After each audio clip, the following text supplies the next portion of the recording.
കഴിഞ്ഞ പ്രാവശ്യം കേട്ട ഭാഗം ഒന്നും കൂടി കേട്ട് നമുക്ക് അതിൻ്റെ അർത്ഥതലങ്ങളിലൂടെ ഒന്ന് സഞ്ചരിക്കാം. പാപരഹിതനായ വിതുര, സകല ദേവന്മാരുടെയും ആത്മാവാകയാൽ എല്ലാ ദേവന്മാരുടെയും ആത്മാവ് ഭഗവാനാണ് എന്ന് പറഞ്ഞാൽ ആരെ കണ്ടാലും ആരെയാ കാണുന്നത്? ഭഗവാനെയാണ് കാണുന്നത്. ഭഗവാൻ അല്ലാതെ വേറെയൊന്നും ഇവിടെയില്ല. ഇതൊരു മോണോ ആക്റ്റാണ്. ഈ ലോകം എന്ന് പറയുന്നത് ഒരു ഏകാംഗ നാടകമാണ്. ഇതിലെ വിവിധ കഥാപാത്രങ്ങളെ അവതരിപ്പിക്കുന്നത് ഏകനായ ഈശ്വരനാണ്. ആ ഈശ്വരൻ്റെ വൈവിധ്യമാണ് ഈ പ്രപഞ്ചം. ദേവൻ എന്നുള്ള വാക്കിൻ്റെ അർത്ഥം പ്രകാശിക്കുന്നത് എന്നാണ്. പ്രകാശം എന്ന് പറയണത് അറിയിക്കുന്നത്, അറിയുന്നത്, അതാണ് പ്രകാശം. ഒരു വെളിപ്പെടുത്തി തരുന്നതാണ് പ്രകാശം. അപ്പം പ്രകാശം എല്ലാത്തിനെയും വെളിപ്പെടുത്തുന്നതിനോടൊപ്പം തന്നെ തന്നെയും വെളിപ്പെടുത്തും. അങ്ങനെ പ്രകാശസ്വരൂപമായി നമ്മളിൽ ഓരോരുത്തരിലുമുള്ളതാണ് ജീവൻ അഥവാ ബോധം. അപ്പം നമ്മൾ ഓരോരുത്തരും ദേവസ്വരൂപങ്ങളാണ്. അപ്പം നമ്മളായിരിക്കുന്നത് ആരാ? ഭഗവാൻ എന്ന് പറഞ്ഞാൽ ഇപ്പം നിങ്ങൾ ആര് പറയുന്നതാ കേൾക്കുന്നത്? ഭഗവാൻ പറയുന്നത്. കേട്ടുകൊണ്ടിരിക്കുന്നവർ ഓരോരുത്തരും ആരാണ്? ഭഗവാനാണ്. അപ്പോൾ പറയുന്നതും ഭഗവാൻ, കേൾക്കുന്നതും ഭഗവാൻ, മനസ്സിലാക്കുന്നതും ഭഗവാൻ, മനസ്സിലാകാതിരിക്കുന്നതും ഭഗവാൻ. സകല ദേവന്മാരുടെയും ആത്മാവാകയാൽ എല്ലാ ദേവന്മാർക്കും സമർപ്പിക്കുന്ന യജ്ഞഭാഗങ്ങൾ ഭക്ഷിക്കുന്ന സർവേശ്വരനാണ് ഭഗവാൻ ശ്രീഹരി. എല്ലാ ദേവന്മാരും ആരാ? ഭഗവാൻ തന്നെയാണ്. സാക്ഷാൽ പരമ്പൊരുള് തന്നെയാണ്. അപ്പം അഗ്നയേ ഇദം ന മമ എന്ന് പറഞ്ഞ് അഗ്നിക്കായിക്കൊണ്ട് സമർപ്പിക്കുമ്പോൾ അഗ്നിയുടെ സ്വരൂപത്തിലിരിക്കുന്നത് ആരാ? പരമ്പൊരുളാണ്. അപ്പം ആർക്കാ സമർപ്പിക്കുന്നത്? പരമ്പൊരുളിനാണ്. ഇന്ദ്രായ ഇദം ന മമ, ഇന്ദ്രൻ്റേതാണ്, ഇത് എൻ്റേതല്ല എന്ന ബോധത്തോടുകൂടി ഇന്ദ്രന് സമർപ്പിക്കുന്നതെല്ലാം വാസ്തവത്തിൽ ഇന്ദ്രസ്വരൂപമായിരിക്കുന്ന ഭഗവാനിൽ സമർപ്പിതമാണ്. സകല ദേവന്മാരുടെയും ആത്മാവാകയാൽ എല്ലാ ദേവന്മാർക്കും സമർപ്പിക്കുന്ന യജ്ഞഭാഗങ്ങൾ ഭക്ഷിക്കുന്നത് സർവേശ്വരനായ ഭഗവാനാണ്. എല്ലാവരുടെയും ഈശ്വരനായ ഭഗവാനാണ്. ഇപ്പം ഇന്ദ്രൻ യാഗത്തിന് കിട്ടിയ ഭാഗം ഇന്ദ്രൻ എടുത്തു. ഹവിസ് ഇന്ദ്രന് സമർപ്പിച്ച ഹവിസും മറ്റും ഇന്ദ്രൻ എടുത്തു. ഇന്ദ്രൻ എന്ന രൂപത്തിൽ അതിനെ ഭക്ഷിക്കുന്നത് ആരാണ്? ഭഗവാനാണ്. അഗ്നി എന്ന രൂപത്തിൽ അതിനെ ഭക്ഷിക്കുന്നത് ആരാണ്? ഭഗവാനാണ്. വായു എന്ന രൂപത്തിൽ അതിനെ ഭക്ഷിക്കുന്നത് ആരാണ്? ഭഗവാനാണ്. യജമാനൻ എന്ന രൂപത്തിൽ, അധ്വർയു എന്ന രൂപത്തിൽ ഒക്കെ ആരാ ഉള്ളത്? ഭഗവാനാണ്. സകല ദേവന്മാരുടെയും ആത്മാവാകയാൽ എല്ലാ ദേവന്മാർക്കും സമർപ്പിക്കുന്ന യജ്ഞഭാഗങ്ങൾ ഭക്ഷിക്കുന്ന സർവേശ്വരനാണ് ശ്രീ ഭഗവാൻ ശ്രീഹരിയെങ്കിലും തനിക്കായി പ്രത്യേകം സമർപ്പിക്കപ്പെട്ടിരിക്കുന്ന ഭാഗത്താൽ വിശേഷ രൂപേണ പ്രീതനായവനെ പോലെ എല്ലാം ഭഗവാൻ തന്നെയാണ്. പക്ഷെ അത് ടോട്ടൽ അഭേദ തലത്തിൽ നിൽക്കുന്നവർക്കേ മനസ്സിലാവുള്ളൂ. എല്ലാവരുടെയും തലം ആ അഭേദ തലമല്ല, ഭേദതലത്തിലാണ് പലരും നിൽക്കുന്നത്. അപ്പോൾ ഇതാണ് വസ്തുത എന്ന അറിവ് ബാക്ക്ഗ്രൗണ്ടിലുണ്ടെങ്കിലും ആ ബോധ്യമുണ്ടായിക്കൊള്ളണം എന്നില്ല. എല്ലാ ദേവന്മാരും ഭഗവത് സ്വരൂപങ്ങൾ തന്നെയാണ് എന്നറിഞ്ഞാലും നമുക്ക് ചിലപ്പം അത് നമ്മുടെ പ്രവൃത്തിയിൽ പ്രതിഫലിച്ചു കൊള്ളണം എന്നില്ല. അതായത് ഭേദതലം ഉണ്ടായേക്കാം. അങ്ങനെ വരുമ്പം എന്താ? തനിക്കായി പ്രത്യേകം എല്ലാവർക്കും സമർപ്പിച്ചത് തനിക്ക് തന്നെ സമർപ്പിച്ചതാണ് എങ്കിലും തനിക്കായി പ്രത്യേകം സമർപ്പിക്കപ്പെട്ടിരിക്കുന്ന ഭാഗത്താൽ വിശേഷ രൂപേണ പ്രീതനായവനെ പോലെ. അപ്പൊ ഭഗവാന് കൊടുത്തിരിക്കുന്ന ഭാഗം കൊണ്ട് ഭഗവാൻ സന്തോഷിച്ച പോലെ ശരിക്കും എല്ലാവരിലൂടെയും ഭഗവാൻ തന്നെയാണ് യജ്ഞത്തിൽ സമർപ്പിക്കുന്നതിനെ ഭുജിക്കുന്നത്. പക്ഷെ ഭേദതലത്തിൽ ഇതെല്ലാം വെവ്വേറെയാണെന്ന് തോന്നുന്നയാള് ഭഗവാനായിട്ട് പ്രത്യേകം സമർപ്പിക്കും. അപ്പൊ തനിക്കായിട്ട് പ്രത്യേകം സമർപ്പിക്കപ്പെട്ടത് വിശേഷ രൂപത്തിൽ സ്വീകരിച്ചിട്ട് സംപ്രീതനായവനെ പോലെ അത് സംപ്രീതനായി എന്ന് അപ്പുറത്ത് നിൽക്കുന്നയാൾക്ക് തോന്നുന്നതാണ്. വാസ്തവത്തിൽ ഇതെല്ലാം ഭഗവാൻ തന്നെയാണ് ഭുജിക്കുന്നത്.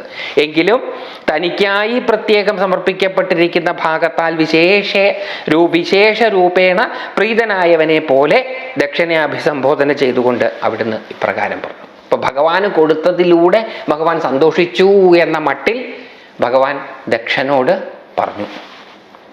ശ്രീ ഭഗവാൻ ഉവാച, ശ്രീ ഭഗവാൻ അരുളി ചെയ്തു, പറഞ്ഞു: സർവപ്രാണികളിലും ആത്മാവായും ഈശ്വരനായും സാക്ഷിയായും സ്വയം പ്രകാശിക്കുന്നവനായും ഒന്നിനോടും ചേരാതെ എല്ലാറ്റിൽ നിന്നും വേറിട്ട് നിൽക്കുന്നവനുമായ ഞാൻ തന്നെയാകുന്നു ബ്രഹ്മാവും ശ്രീശിവനും ഈ ലോകത്തിൻ്റെ പരമകാരണമായിട്ടുള്ളവർ.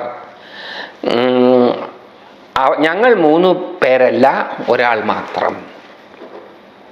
അപ്പം വീണ്ടും വീണ്ടും വീണ്ടും ഒരേ ആശയം തന്നെ ആവർത്തിക്കുകയാണ്.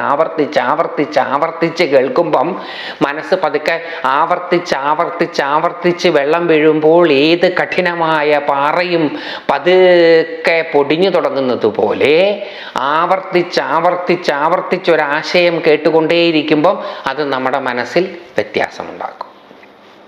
അതുകൊണ്ടാണ് ഇതിങ്ങനെ ആവർത്തിക്കുന്നത്. അതുകൊണ്ടും കൂടിയാണ് ഞാൻ നേരത്തെ പറഞ്ഞത്, ഇത് ഒരു പ്രാവശ്യം കേട്ട് കഴിയുമ്പോഴത്തേക്കും നമ്മൾ മുക്തരായി തീരും. കാരണം പല രീതിയിൽ ഈ ആവർത്തനം നടത്തിക്കൊണ്ടേയിരിക്കുകയാണ്.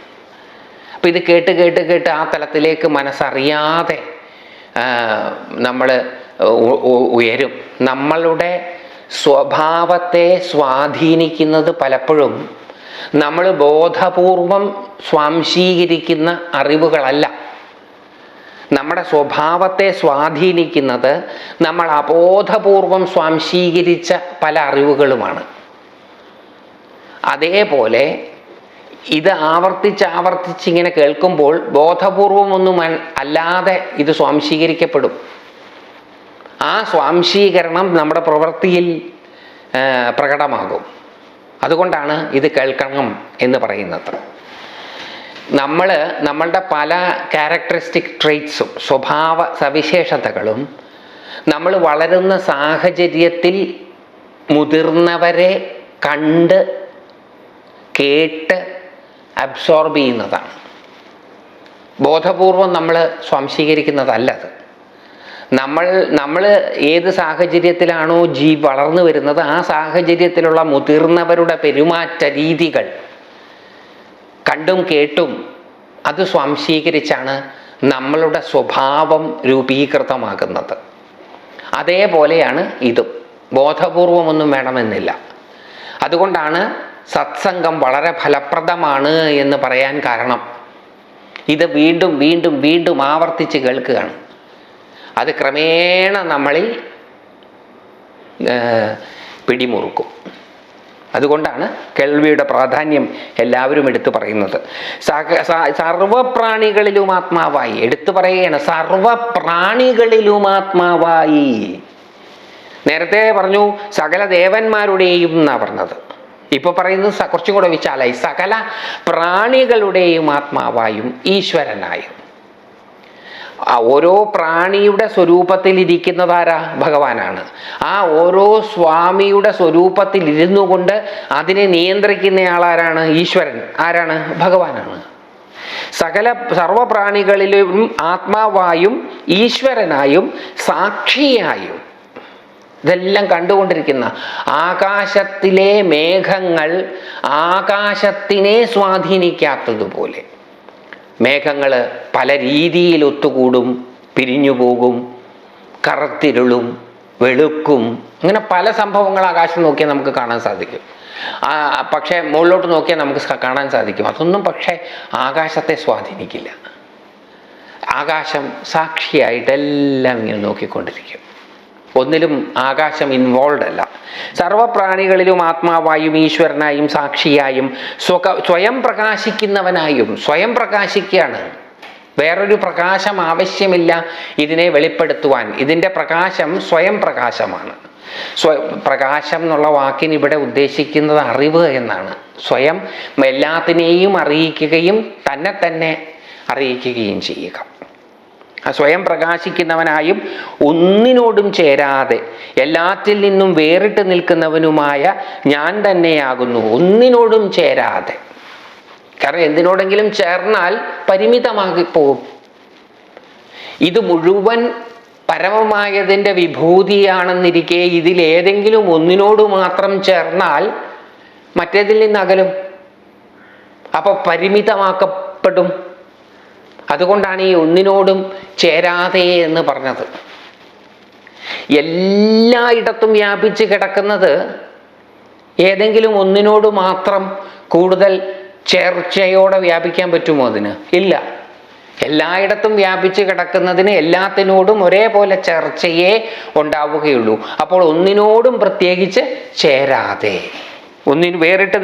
എല്ലാറ്റിൽ നിന്നും വേറിട്ട് നിൽക്കുന്നവനും, ഒന്നിനോടും ചേരാതെ എല്ലാറ്റിൽ നിന്നും വേറിട്ട് നിൽക്കുന്നവനുമായ ഞാൻ തന്നെയാകുന്നു ബ്രഹ്മാവും ശ്രീ ശിവനും. ഞാൻ തന്നെയാണ് ഈ ബ്രഹ്മാവ് ശിവൻ എന്നൊക്കെ പറഞ്ഞ നിങ്ങൾക്കിതൊക്കെ 3 പേരായിട്ട് തോന്നും. അതിന് വിരോധമൊന്നുമില്ല. കാരണം 3 കോസ്റ്റ്യൂംസാണ് ധരിച്ചിരിക്കുന്നത്. ഒന്ന് 4 തലയും മറ്റുമുണ്ട്.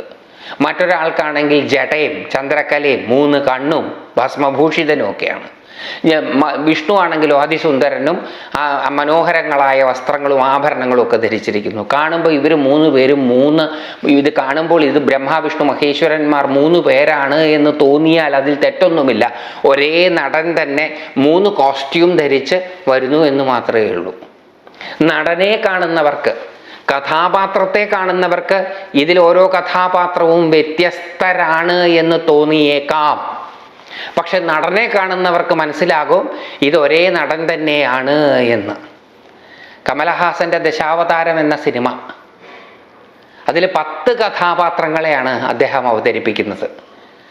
കമലഹാസനാണ് ഈ 10 കഥാപാത്രങ്ങളെയും അവതരിപ്പിക്കുന്നത് എന്ന തിരിച്ചറിവോടുകൂടി സിനിമ കാണുന്ന ആൾക്കാർ അതിലെ ഏത് കഥാപാത്രത്തെ കാണുമ്പോഴും, ഈ 10 കഥാപാത്രങ്ങളിൽ ഏത് കഥാപാത്രത്തെ കാണുമ്പോഴും അത് കമലഹാസനാണ് എന്ന് തിരിച്ചറിയും. അതുപോലെ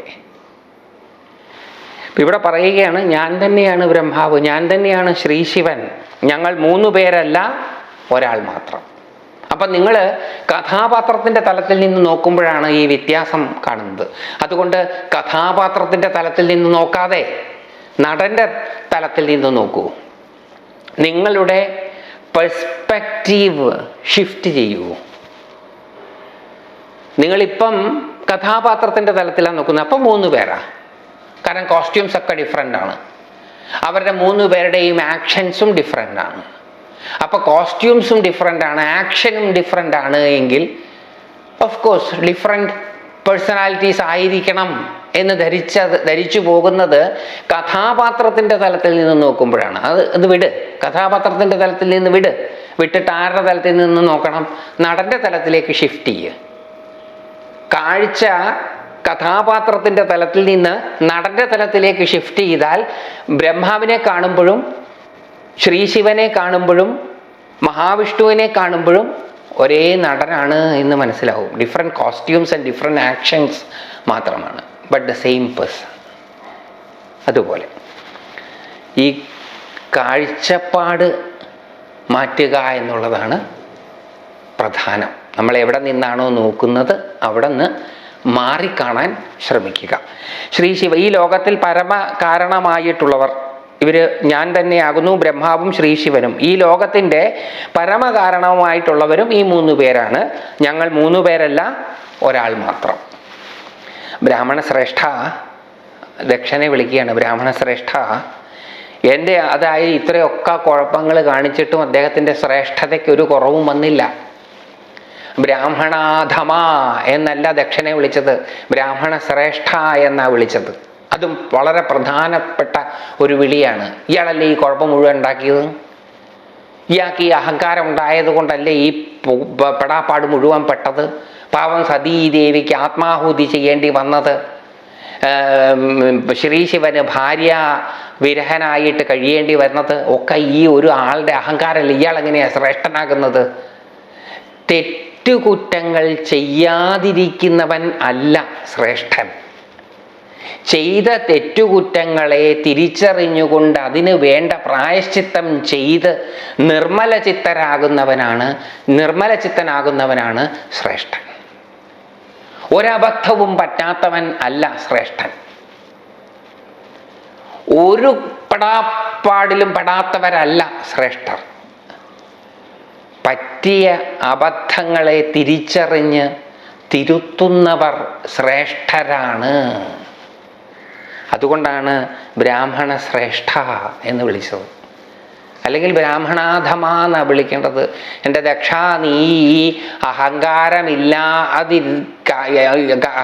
കാണിച്ചിരുന്നില്ല എങ്കിൽ ഈ പുകിലൊന്നും ഉണ്ടാകുമായിരുന്നില്ല. പക്ഷെ ഇതിനകത്തൊരു പോസിറ്റീവ് സൈഡുണ്ട്. ദക്ഷൻ്റെ അഹങ്കാരമാണ് ഈ കുഴപ്പം മുഴുവൻ ഉണ്ടാക്കിയത്. പക്ഷേ ദക്ഷൻ്റെ അഹങ്കാരം കാരണവും കൂടിയാണ് ഈ പരമമായ അറിവുകളെല്ലാം വെളിപ്പെട്ടത്. ദക്ഷൻ ചെന്നു ചാടിയ ഊരാക്കുടുക്കിൽ നിന്ന് ഊരാൻ ശ്രമിക്കുമ്പോഴാണ് ഈ അറിവുകൾ മുഴുവൻ വെളിപ്പെട്ടത്. അതുകൊണ്ട് നാം നമ്മളുടെ പ്രവർത്തികളെ ശ്രദ്ധാപുരസരം നിരീക്ഷിച്ചാൽ അത് പ്രവർത്തികൾ എന്തുമായിക്കൊള്ളട്ടെ, അതിൽ നിന്ന് നമുക്ക് അറിവുകൾ കിട്ടും. വളരെ പ്രധാനപ്പെട്ട കാര്യമാണ്. നല്ലതോ ചീത്തയൊക്കെ നമ്മളെപ്പോഴും അങ്ങനെയാണല്ലോ, എല്ലാം വേർതിരിച്ചാൽ കാണുക. അങ്ങനെ ദുഃഖമുണ്ടാക്കുന്നതെല്ലാം മോശമായ കാര്യങ്ങൾ, സുഖമുണ്ടാക്കുന്നതെല്ലാം ശ്രേഷ്ഠമായ കാര്യങ്ങൾ, അങ്ങനെയാണ് നമ്മൾ ധരിക്കുന്നത്. പക്ഷെ അങ്ങനെയല്ല. നമുക്ക് ദുഃഖമുണ്ടാക്കുന്ന കാര്യങ്ങളെയും നിഷ്പക്ഷമായിട്ട് നിരീക്ഷിച്ചാൽ അതിൽ നിന്ന് ചില അറിവുകൾ കിട്ടും. അപ്പോൾ ജീവിതത്തിൽ നിയന്താവിൻ്റെ നിയന്ത്രണം കാരണം നാം ചെന്നുപെടുന്ന ഊരാക്കുടുക്കുകൾ ശ്രദ്ധാപുരസരം ജീവിക്കുന്നവർക്ക് ഉയർന്ന അറിവുകളെ പകരുന്നതും കൂടിയാണ്. ദക്ഷണീയ അഹങ്കാരം കാണിച്ചില്ലായിരുന്നുവെങ്കിൽ ഈ അറിവുകൾ ഒന്നും നമുക്കാർക്കും ദക്ഷനും കിട്ടുക ഉണ്ടാവുമായിരുന്നില്ല. അപ്പൊ ഒരു കുഴപ്പത്തിലും പെടാത്തയാളല്ല ശ്രേഷ്ഠൻ. അബദ്ധത്തിൽ പെടുന്നുണ്ടോ, അബദ്ധം ചെയ്യുന്നുണ്ടോ, അതൊന്നും ഒരു വിഷയമല്ല. തിരിച്ചറിഞ്ഞ് അതിനെ തിരുത്താൻ ശ്രമിക്കുന്നുണ്ടോ ഉണ്ടെങ്കിൽ അവർ ശ്രേഷ്ഠർ, ബ്രാഹ്മണ ശ്രേഷ്ഠ. എൻ്റെ അധീനത്തിലുള്ളതും ത്രിഗുണാത്മകവുമായ മായാശക്തിയെ സ്വീകരിച്ചുകൊണ്ട് ഈ ലോകത്തെ സൃഷ്ടിക്കുന്നവനും സംരക്ഷിക്കുന്നവനും സംഹരിക്കുന്നവനും ഞാൻ തന്നെ. ഈ പ്രവർത്തികൾ നടത്തുന്നതിനുപയുക്തമായ ഉപാധികളും നാമങ്ങളും സ്വീകരിക്കുന്നു എന്ന് മാത്രം. ബ്രാഹ്മണശ്രേഷ്ഠ, എൻ്റെ അധീനത്തിലുള്ളതും ത്രിഗുണാത്മകവുമായ മായാശക്തിയെ സ്വീകരിച്ചുകൊണ്ട്, എൻ്റെ അധീനത്തിലുള്ളതും ത്രിഗുണാത്മകവുമായ, കാരണം സത്വരജസ്തമോ ഗുണങ്ങളുടെ ഏറ്റക്കുറച്ചിലുകൊണ്ടാണ് ഓരോ പ്രവൃത്തി ചെയ്യാൻ സാധിക്കുന്നത്. സത്വരജസ്തമോ ഗുണങ്ങൾ സമമായി നിന്നാൽ ഒരു പ്രവൃത്തിയും ചെയ്യാൻ സാധിക്കില്ല. അപ്പോൾ പ്രവർത്തികളിൽ ഏർപ്പെടാൻ സാധിക്കുന്നത് സത്വരജസ്തമോ ഗുണങ്ങളുടെ വൈഷമ്യം കൊണ്ടാണ്. ഈ സത്വരജസ്തമോ ഗുണങ്ങൾ ഭഗവാന്റെ അധീനതയിലുള്ളതാണ്, ഭഗവാന്റെ കൺട്രോളിലുള്ളതാണ്. ബാക്കിയുള്ളതെല്ലാം എല്ലാവരും ത്രിഗുണങ്ങളുടെ നിയന്ത്രണത്തിന് വിധേയരാണ് എങ്കിൽ ഭഗവാന്റെ നിയന്ത്രണത്തിന് അധീനമാണ് ഈ ത്രിഗുണാത്മികയായ മായാശക്തി. എൻ്റെ അധീനത്തിലുള്ളതും ത്രിഗുണാത്മകവുമായ മായാശക്തിയെ സ്വീകരിച്ചുകൊണ്ട്, ഇത് ഭഗവാന്റെ ക്രിയേറ്റീവ് എനർജിയാണ്. ഭഗവാന്റെ ക്രിയാത്മക ശക്തിയാണ് മായ. ഭഗവാൻ ക്രിയേറ്റീവ് ആകുമ്പോഴാണ് ഈ ഗുണവൈഷമ്യം ഉണ്ടാകുന്നത്. അതുകൊണ്ട് തൻ്റെ ക്രിയേറ്റീവ് പവർ ഉപയോഗിച്ച്, അതായത് എൻ്റെ അധീനത്തിലുള്ളതും ത്രിഗുണാത്മകവുമായ മായാശക്തിയെ സ്വീകരിച്ചുകൊണ്ട് ഈ ലോകത്തെ സൃഷ്ടിക്കുന്നവനും ബ്രഹ്മാവ്, സംരക്ഷിക്കുന്നവനും വിഷ്ണു, സംഹരിക്കുന്നവനും ശിവൻ ഞാൻ തന്നെ. ഞാൻ രജോ ഗുണത്തിൻ്റെ ആധിക്യമുണ്ടാകുമ്പം സൃഷ്ടിക്കുന്നു, തമോ ഗുണത്തിൻ്റെ ആധിക്യമുണ്ടാകുമ്പം സംഹരിക്കുന്നു, സത്വഗുണത്തിൻ്റെ ആധിക്യമുണ്ടാകുമ്പോൾ സംരക്ഷിക്കുന്നു. അപ്പോൾ ക്രിയേറ്റീവ് ആവുന്ന സമയത്ത് ആ ക്രിയേറ്റീവ് എനർജിയെ സ്വീകരിക്കുമ്പം ഭഗവാനിൽ ഈ ത്രിഗുണങ്ങളുടെ ഏറ്റക്കുറച്ചിലുകൾ ഉണ്ടാകും. ആ ഏറ്റക്കുറച്ചിലുകൾ അദ്ദേഹത്തിനെ ഓരോ പ്രവൃത്തിയിൽ ഏർപ്പെടുത്തും. ഓരോ പ്രവൃത്തിയിൽ ഏർപ്പെടുമ്പോൾ അദ്ദേഹത്തിന് ഓരോ പേര് വരും. അത്രയേ ഉള്ളൂ. ഈ ലോകത്തെ സൃഷ്ടിക്കുന്നവനും സംരക്ഷിക്കുന്നവനും സംഹരിക്കുന്നവനും ഞാൻ തന്നെ. ഈ പ്രവർത്തികൾ നടത്തുന്നതിന് ഉപയുക്തമായ ഉപാധികളും നാമങ്ങളും സ്വീകരിക്കുന്നു എന്ന് മാത്രം. നമ്മൾ ഒരാളാണ്. നമ്മളിലുള്ള ചില ഗുണങ്ങൾ അധികരിച്ച് വരുമ്പം നമ്മൾ ആഹാരമുണ്ടാക്കാനായിട്ട് അടുക്കളയിൽ കയറും. അപ്പം അടുക്കളയിൽ കയറുമ്പോൾ അവിടെ പ്രവർത്തിക്കുന്നതിന് നമ്മളെ സഹായിക്കുന്നതിന് ഉപാധികൾ ഉണ്ടാകും. ആ ഉപാധികൾ ഉണ്ടാകും. നമുക്ക് അടുക്കളയിൽ നിൽക്കുന്ന സമയത്ത് നമ്മൾ ഒരു പാചകക്കാരൻ, ഒരു പേരുണ്ടാവും. ഇതേ നമ്മൾ വേറെ ചില ഗുണങ്ങളുടെ ആധിക്യം ഉണ്ടാകുമ്പോൾ കൃഷി ചെയ്യാനായിട്ട് തോട്ടത്തിലേക്ക് പോകും. അപ്പോൾ അവിടെ നമ്മുടെ പ്രവൃത്തി അടുക്കളയിലെ പ്രവൃത്തിയല്ല. അവിടെ നമ്മുടെ പ്രവൃത്തിയെ സഹായിക്കുന്നതിന് നമ്മൾ ഉപയോഗിക്കുന്നത് അടുക്കളയിലെ പ്രവൃത്തിയെ സഹായിക്കാൻ ഉപയോഗിച്ച ഉപകരണങ്ങളല്ല. അവിടെ വേറെ ഉപകരണങ്ങളാണ്, വേറെ പ്രവൃത്തിയാണ്. അപ്പോൾ ഈ ഗുണങ്ങൾ ഏറിയും കുറഞ്ഞും വരുമ്പോൾ ചെയ്യുന്ന പ്രവൃത്തികൾക്ക് അത് ചെയ്യാൻ വ്യത്യസ്ത ഉപകരണങ്ങൾ ആവശ്യമാണ്. പക്ഷെ ഒരേ ആൾ തന്നെയാണ്. തോട്ടത്തിൽ പണിയെടുക്കാൻ പോയതും അടുക്കളയിൽ പണിയെടുത്തതും കമ്പ്യൂട്ടറിൻ്റെ മുമ്പിലിരുന്ന് പണിയെടുക്കുന്നതും ഒക്കെ ഒരേ ആൾ തന്നെയാണ്. പക്ഷെ സ്ഥലം മാറുമ്പോൾ, പ്രവൃത്തി മാറുമ്പോൾ, പ്രവർത്തിക്കുവാൻ ഉപയോഗിക്കുന്ന ഉപകരണങ്ങൾ മാറുമ്പോൾ പേര് മാറുന്നു എന്ന് മാത്രം. അപ്പം നമുക്ക് ആ ഭാഗം ഒന്നും കൂടി കേട്ട് നിർത്താം. ബ്രാഹ്മണ ശ്രേഷ്ഠ, എൻ്റെ അധീനത്തിലുള്ളതും ത്രിഗുണാത്മകവുമായ മായാശക്തിയെ സ്വീകരിച്ചുകൊണ്ട് ഈ ലോകത്തെ സൃഷ്ടിക്കുന്നവനും സംരക്ഷിക്കുന്നവനും സംഹരിക്കുന്നവനും ഞാൻ തന്നെ. ഈ പ്രവർത്തികൾ നടത്തുന്നതിന് ഉപയുക്തമായ ഉപാധികളും നാമങ്ങളും സ്വീകരിക്കുന്നു എന്ന് മാത്രം.